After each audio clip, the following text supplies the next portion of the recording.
Watching Kyle's unboxing videos again? Yeah, he always finds the coolest... No way! A robot dog? Gotta ask where he got it. Or use your Samsung Galaxy S24 Ultra. Just draw a circle around the dog on your screen, and it shows you where to buy it right in the app. Whoa, I just learned a new trick. And that for once, I beat Kyle to the next big thing. Circle it, find it with the new Galaxy S24 Ultra and circle the search with Google. Get yours now at Samsung.com. Internet connection required. Results may vary based on visuals.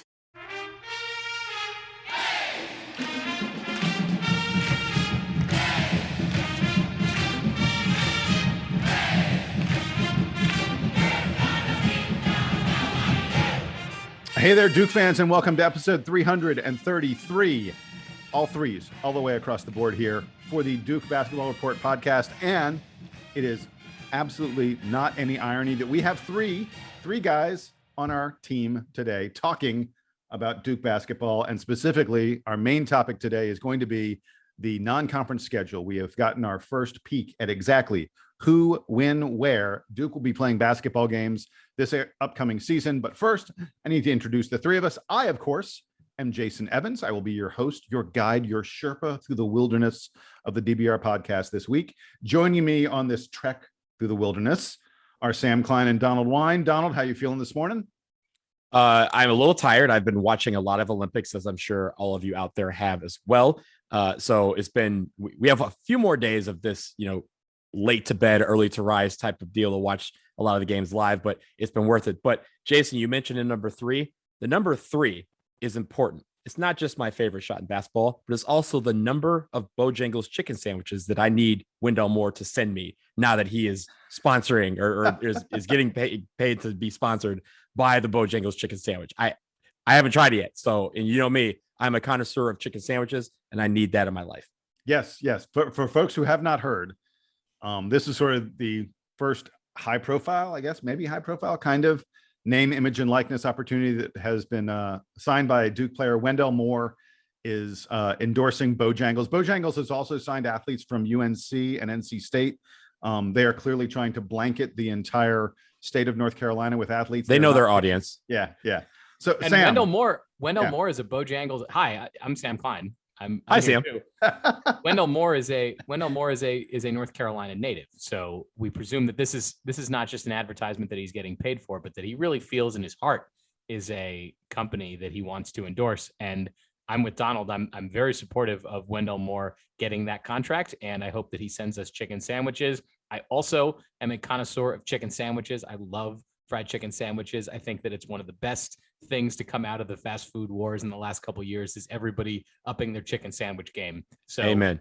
So if any of the chicken companies want to sponsor us, I am very down for that. I'd be very happy to be on that sponsorship with Wendell Moore.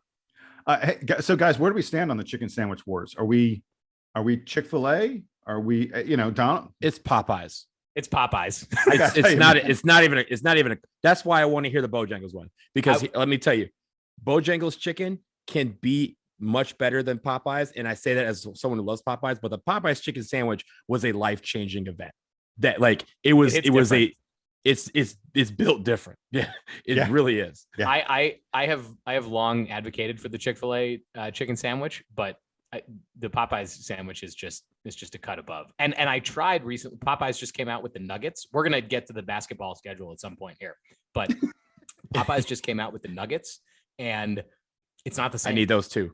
It's not. No. You know what? Here's the thing. You want the chicken sandwich. It's not. Okay.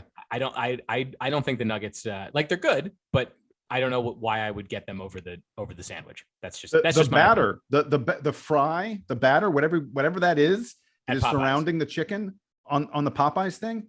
It's Breading. Like, yep. That's like produced by angels in heaven and delivered down to earth. Now I will say, because I am invested in this whole thing, that even though I find both KFC and Burger King to be lesser brands, they both recently came out with new chicken sandwiches. So I do have to try them.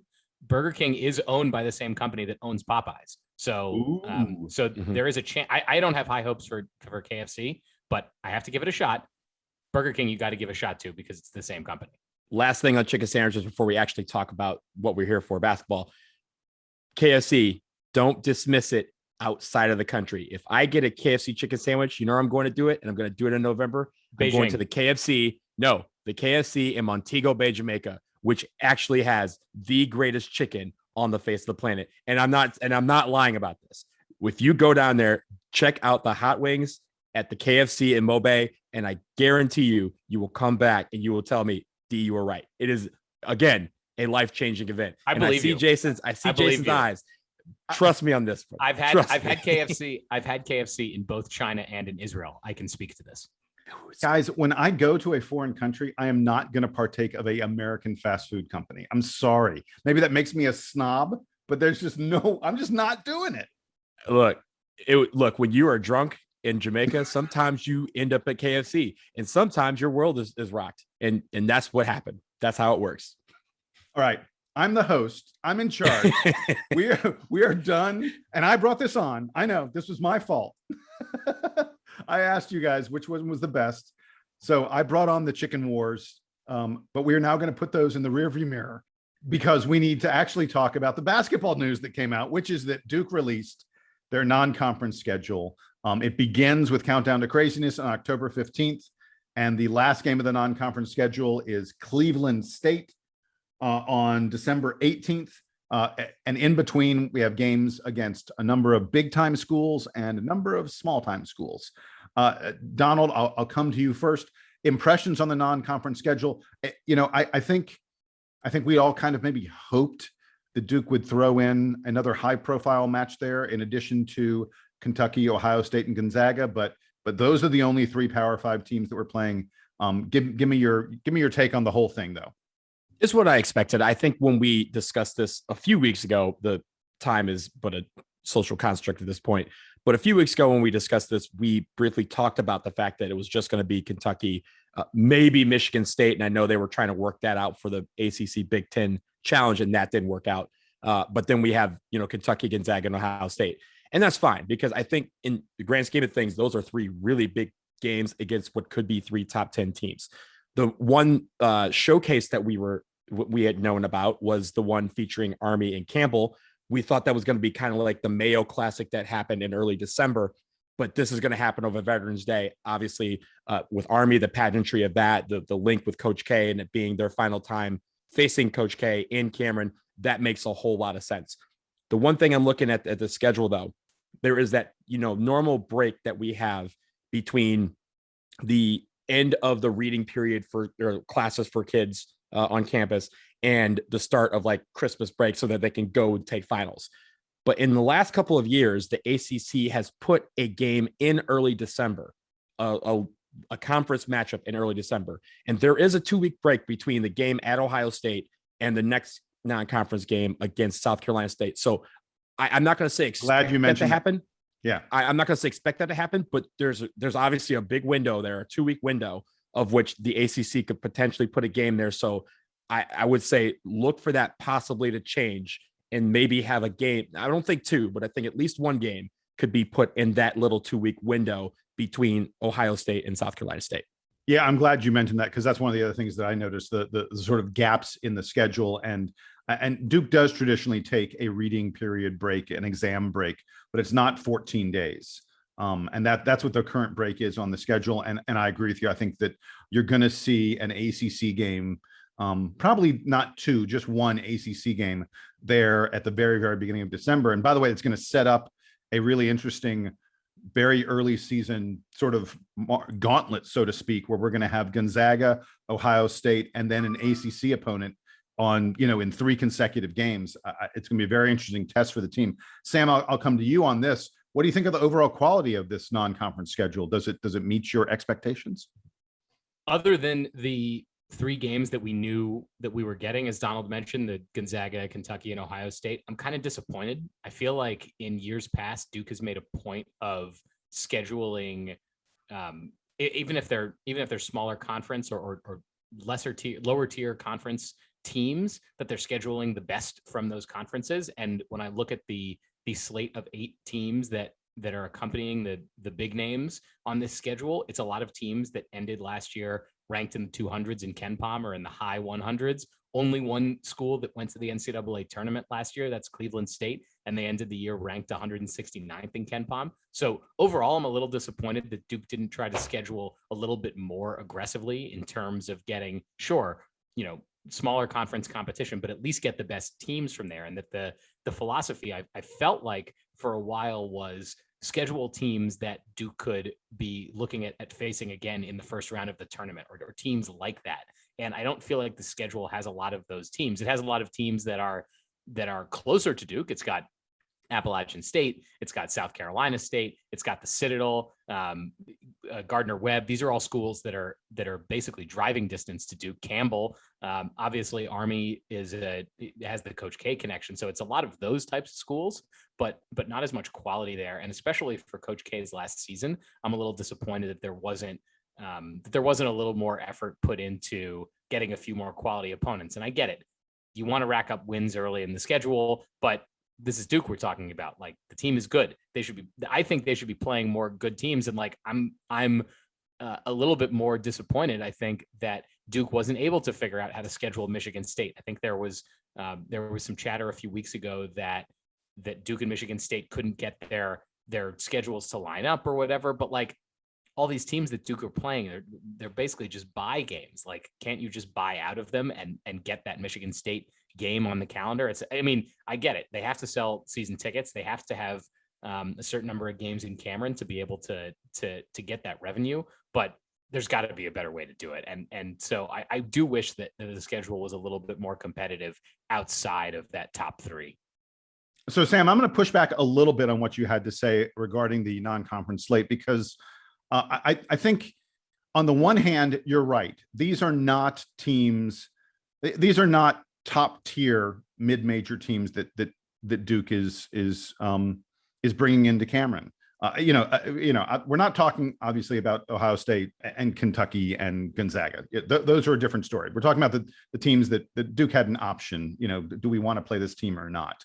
And if you think that there are 350 or so teams in Division I, so okay, right around number 175 or so is where the middle point, the top half of Division I college basketball is.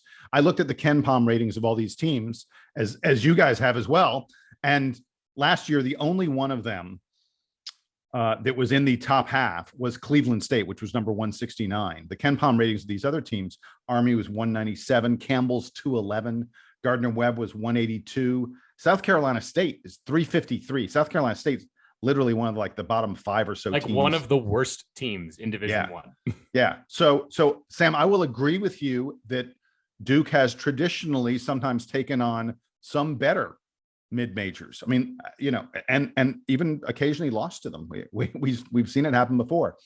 The one mild pushback I'll give is I think. By the way, Sam, you said only one of them made the NCAA tournament last year. App State also App State and Cleveland State both made the NCAA tournament. But yeah, minor correction. They made them as a 16 seed. Appalachian State did. So, but I want to push back on this. I want to warn folks right now. Cleveland State is a legit team, and they are going to be I think Cleveland State may be a top 100 team in the country. I won't be at all surprised at that. They like you said, they made the NCAA tournament last year as a number 15 seed. They are super experienced. They're going to have a bunch of fifth-year seniors on their team.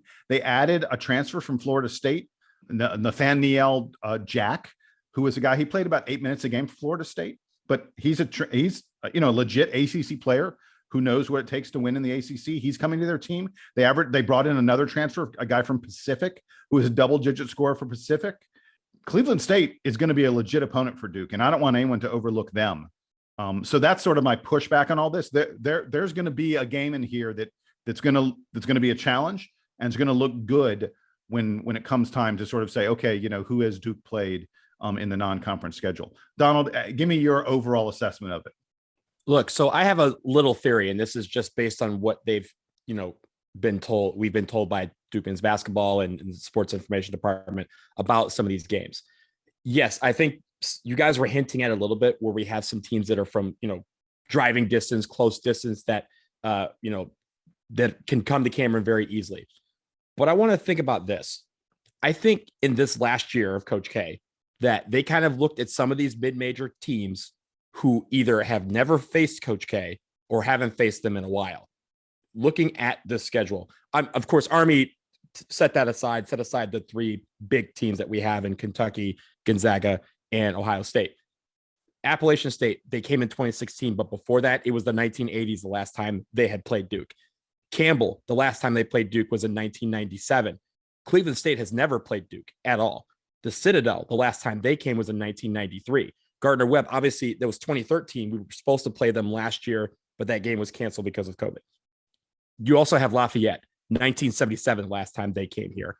And South Carolina State, the last time they played Duke was in 1998. So not only did we not, are we playing teams that are from somewhat close away, a couple hours, 3-4 hours away, we're playing teams that we have not seen in a long time or ever. So I think that was maybe, again, this is a theory, that part of the mentality was maybe get some of these teams in to get a chance to face Coach K and Duke before he retires and give them that opportunity, as opposed to some of these teams that we have seen on a more regular basis. One fun thing on the schedule that I wanted to note, best weekend to visit Durham for sports this fall, it seems like, is going to be the weekend of November 18 and 19. Duke plays Louisville on Thursday night in football, and on Friday night they get Lafayette in basketball. So there's your double dip opportunity to make a trip to Durham if you're not already going to New York for the Champions Classic or going to Las Vegas for the game against Gonzaga. That'd be the weekend to go to Durham. Yeah, I love it. We got to figure out our road trips, guys. It's there's a lot of opportunities here, and I'm sure everyone else is looking at the schedule and trying to figure out exactly when they can get a chance to see Coach K one last time. Part of the fact that these are not like high profile opponents, it may make tickets a little tiny bit easier, maybe a little bit. I mean, I don't know. It's going to be. Don't talk about tickets being easy this year for Duke basketball. This is a seller's market. Yes. We're going to take a quick break. When we come back, men's and women's Final Four in the same location. We're going to be talking about a new study and what it could mean for the future of college basketball's championships. Stay with us.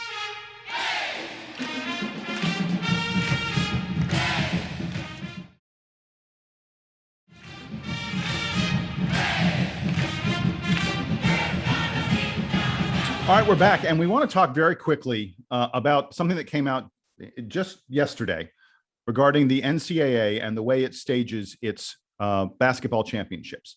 This was a 115-page report that was prepared in the wake of the, just awful scandal regarding the way the NCAA staged the women's Final Four versus the men's Final Four during COVID, just during this past year. And I'm sure all of you remember Sedona Prince, the female college basketball player who posted videos of the weight room that the women had for the NCAA tournament. That was a series of free weights that would have been embarrassing in anyone's basement, compared to a very extensive and amazing setup that the men had. And in the wake of that scandal, where everyone said this is just unfair, this treatment is not proper, the NCAA commissioned this report. Again, like I said, it's 115 pages long. I have not read every page of it, but to me, there are two main important takeaways from the report. The first one is the folks behind it, this law firm that looked into it and they interviewed tons of people and looked into all kinds of contracts and other things. They said that the NCAA should stage the men's and women's basketball championships, the Final Four, in the same city, essentially at the same time. I don't know that you'd play all the games on the exact same days. You might stagger them a little bit, but they recommended staging the women's Final Four and the men's Final Four in the same city. The other interesting thing, I think, is that they said that they think the NCAA is doing a terrible job of monetizing the women's championship. The NCAA currently makes only $34 million per year from the women's championship and a bunch of other championships in terms of broadcast revenues. And they believe that the women's tournament alone is going to be worth between $80 and $112 million in just a couple of years. So there's starting to be some serious money behind the women's tournament. And I think that's an interesting aspect of this report. But I want to specifically, guys, talk to you guys about the notion of the men's and women's Final Four being in the same place. Donald, you are a guy who travels to sporting tournaments, sporting events all the time, more than anyone I know. What's your thought on the notion of doing this? Think it's a good idea, bad idea? What do you think? Yes and hell yes. Like, honestly, it would be great. As someone who in college, when I was in school, we had 2 men's Final Fours and 2 women's Final Fours, and they were on separate cities. I was able to go to 2 of them, 1 men's and 1 women's. Back then, the women's game was not as heavily advertised as it is now. And I think, honestly, most people think that there's no crossover between fans of the men's game and fans of the women's game. I'm here to tell you that crossover is a lot. That gap is not big. There's a lot of crossover. Fans who just love watching basketball. And again, Jason, you were talking about the stagger of how the Final Fours will work. We already have that stagger in the scheduling. You have the women's Final Four on Friday, men's Final Four on Saturday, women's championship on Sunday, men's championship on Monday. You put it all in the same court. You could sell 4 tickets to, one each day and make it happen, because I think there's going to be people who go to all 4 games. And especially, and again, you have some teams, and it's happened a couple of times, right? Look at last year. Baylor won the men's championship and the women's championship, and their fans had to pick which one they had to go to. If you have a school that has 2 teams that make the Final Fours in both the men's and the women's tournaments, you want their fans there. They're just gonna overrun that city. They're gonna fill up all the hotel rooms. They'll spend all the money, and they'll go to all 4 games. So I think that is what you're looking for, and really putting the women on the same stage as the men makes a lot of sense. It's long overdue, because their games are just as great. I watch almost all of the women's tournament just as much as I do the men, and traveling to these games will make it a lot easier if you give them the investment and make it where they feel like that tournament is worth something going to. And I think if you put it together, that's what's going to happen. You'll find a lot more fans that are already fans of the women's game, and they just needed a reason to be in the same spot. And then you're going to win some new fans too. So win-win. There is pomp and circumstance and pageantry and all kinds of other craziness that goes on around the Final Four, around any major sporting event. There's all this ancillary stuff in terms of marketing activation for shoe companies, for apparel companies, and other, companies that have big advertising deals. There are just all kinds of things that happen around a big sporting event like that. By bringing the women's Final Four to the same place as the men's Final Four, you're going to have a little bit more of that, and B, it's going to elevate the women's tournament, because it's going to feel like a bigger deal. And I think that's it's going to be a great boon to the women's game. And that's good for the NCAA. The NCAA should want the women's tournament to grow. They should want women's basketball to get better ratings.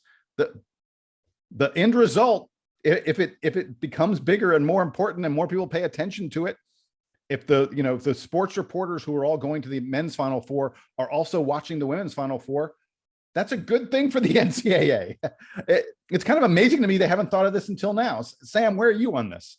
I think it's a good idea. There is a little bit of a logistical challenge, which is that typically the men's tournament sells more tickets. Like, the men's tournament plays in a football stadium and basically sells it out, where the women's tournament is not played in football stadiums.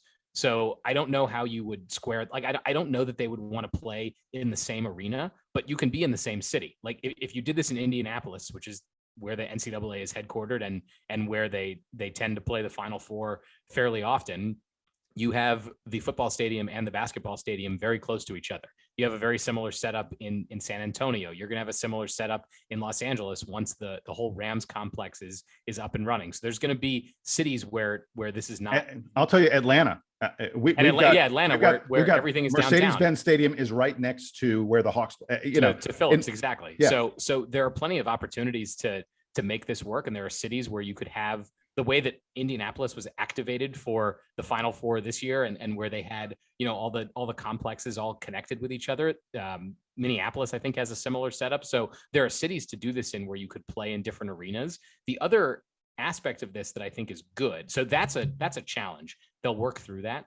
One of the other things that's good about this that I don't think either of you touched on is that the Final Four is also a big sort of networking event for power brokers in college sports and in basketball, not just college basketball, but like lots of people that are invested in basketball go to the Final Four. And if the NCAA and if the power brokers of the sport want to seriously say that they are promoting equity in the women's game and trying to elevate it, to your point, why not bring that big conference all into one place? Because there's no other time of year when all the power brokers in college basketball get together except at the Final Four. And if you are, let's say it's Baylor or Connecticut or one of these schools where they've got perennial contenders on the women's side.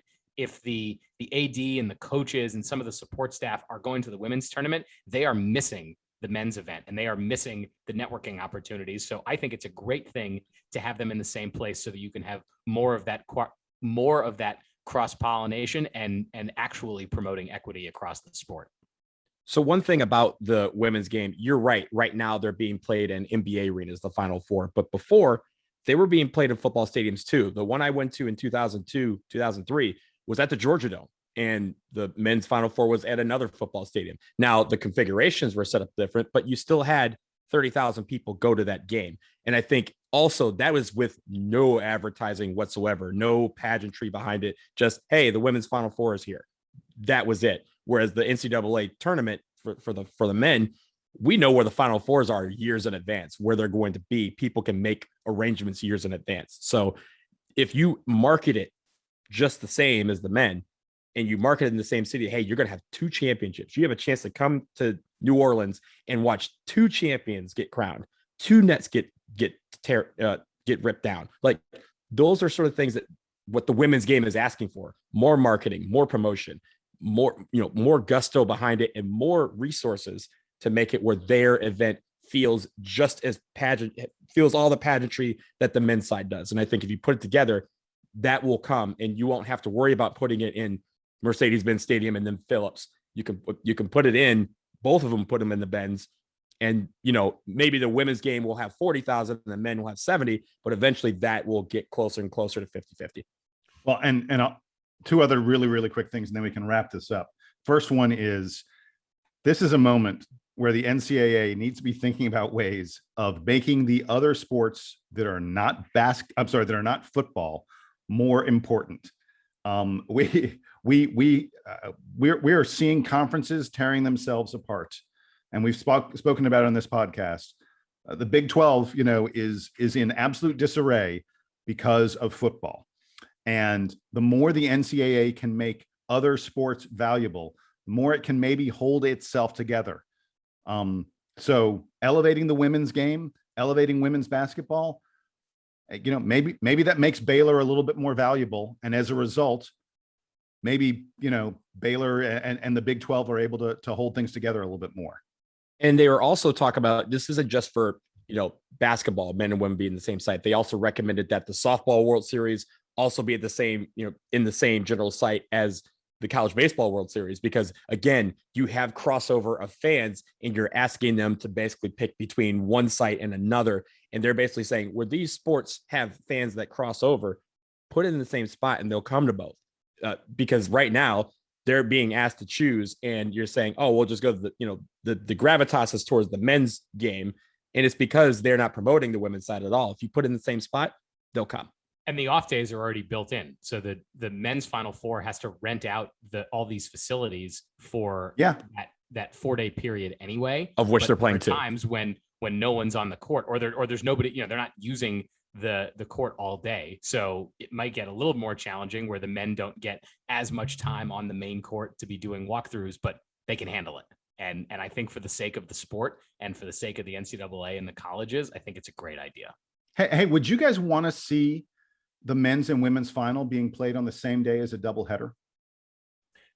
So I was thinking about this, and the only reason you wouldn't want it is that it takes too much time to play the championship game. Like if you schedule them, like normally if there's a doubleheader, like on ESPN, Duke plays at if Duke plays, they're supposed to play at 9, but the game is scheduled for 7 p.m. and then the Duke game doesn't tip off till 9:45. I think you'd have trouble with that because you'd have to have everybody like on the court doing the pregame stuff and the postgame and the trophies and everything. So I wish it was possible on a weeknight where they could do prime time for both. I just don't think there's enough actual time to do it. If they did the games on a Sunday, it would be amazing. So for me, I think the reason that I don't want it on the same day is because I think every champion deserves their own day in the sun. And I think that having them both on the same time, whoever's first gets overshadowed by whoever ends the night. So you want it where the women's champion has their day, the men's champion has their day. And again, the schedule's already built in where you have those days where you can make it where each champion gets the chance to tear down the nets and stay on the court and rival in the confetti and all the things that come with being a champion, and do it as long as they need to do it. Yeah. Okay, I just tossed it out there, and No, I think you're right. It's good to think about, and it's a good question. Yeah, for sure. Logistics they're going to have to work through. So yeah. Gentlemen, we're going to wrap up, but really, really fast. We do want to very quickly mention, after all the hand wringing, after all the angst, and frankly, we exhibited some of it here on this podcast regarding the USA men's basketball Olympic team. They looked up this morning and found themselves beating the pants off of Australia. Revenge game. Australia, one of the teams that beat them in the pre-exhibition, whatever you want to call it. And now we have the ultimate revenge game, USA versus France. The team that beat Team USA to start the Olympic experience, that's the team we're playing for the gold medal. And should they win, suddenly all these losses that happened a few weeks ago will fade into memory, because we will be looking at another gold medal for Team USA, led by Kevin Durant, who has been outrageously good. Guys, any comment? Sam, I'll come to you first. What are you thinking about USA basketball and that butt kicking they put on the Aussies? Well, I hope that the final sort of mirrors what happened in the NCAA tournament this year, where one of the teams coasted into the final. That would be Baylor, and in this case, USA. And one of the teams is sliding into the final on the back of a thrilling overtime victory. That would be France. And in the NCAA championship, that would be Gonzaga. And then we saw what happened with Baylor and Gonzaga in the championship. I hope the same thing happens for USA over France. We know that France is not the favorites. USA, I think, are probably always going to be the favorites, but France has an incredible team. They've got a bunch of NBA superstars who are on that team, and that game against Slovenia this morning was awesome. So, obviously highlighted by the fact that Slovenia features Luka Doncic, but I hope that USA have got their heads in the right place, and that they're ready to go against a France team that they know is good. This just leads me to believe that Jason Tatum, former Dookie All-Star, listens to this podcast, because they basically have done some of the things that we were talking about a week and a half ago, and we were, kind of worried about the state of the program. They kind of turned all that around. And even last night this morning, I can't even remember what time it was this morning, when this game happened, the first half was actually back and forth, and Australia had, was out by about a 10-point lead. And they had a 15-point lead in the first half. Yeah. And the US caught up, and they had that grit, they had the determination that we talked about that they should have. So thank you to Jason Tatum for sharing the podcast with, all the rest of his teammates and the coaching staff, because it's clearly worked. And we're looking forward to them righting the ship and getting back on that podium as gold medalists. And also shout out to the women. They are in the semifinal, and they will be playing Serbia tomorrow, or I guess at 12:10 Eastern time on Friday morning, for a shot at gold. They have been looking awesome this entire tournament. I don't expect that to change. And one final note, each team, the men's and women's basketball team, and for me, the women's soccer team, in the last 30 hours have played Australia. All three of them won. So shout out to the Aussies. Sorry, that's how it works in this game. Yeah. Sucks to be Australia playing the US in a major sport in the past few days. And by the way, Sam, you alluded to the line. Let me ask you guys, see if you can guess. The US is the favorite over France for the championship game. See if you can guess what the line is, the point spread. Sam? I'm going to go with USA by 6. Donald, what you got? 3.5. Gentlemen, the line is USA by 11.5. All right, let's get it done. That's a big number. Get it done. That's a big number. I'm glad I'm not Vegas, because I would not bet on that. Wow, I don't know. That's a lot. I think I'd probably Team USA looks like, but they look pretty good the past few games. I would stay away from all this gambling. So my recommendation, as always, on sports gambling is to stay away. It's fun, man. It's fun. There's never bet on your team. Never bet on your team, because you always end up disappointed. That's my rule. Well, I was just going to say, there is absolutely nothing like sitting in a Vegas sports book the first weekend of the NCAA tournament, with That is a good time. with a bunch Facts. of $5 bets on just, like weird 7-10 games and stuff like that. I got the over on the 5-12 game happening at 3:00. Man, that is a good time. It is a lot of fun. I like Okay, it. but that's going to wrap it up for us here on episode 333 of the Duke Basketball Report podcast. Donald and Sam, thanks for joining me. I am Jason, and here is the Duke Band to play us out and take us home.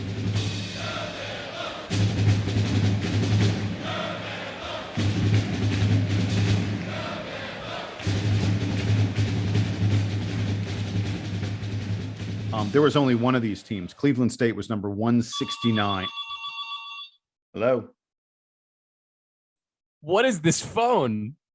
What is this phone? Jason, where's that phone from? 1997? Yeah, this is old phone. Let me Did you see get that it phone. with? Wait, did you get it with? Oh, it's not the shoe phone. I was going to ask if you got it with your Sports Yes, Illustrated it's subscription. it's the Sports Illustrated football phone. Yeah. You gonna show us your? Wait, what was that? Was that your calculator you have there? No, that was the phone. It's the phone. Oh my god! I didn't know It's you like lived a in a hotel. Yeah, you stole that from a hotel. That's where you got it.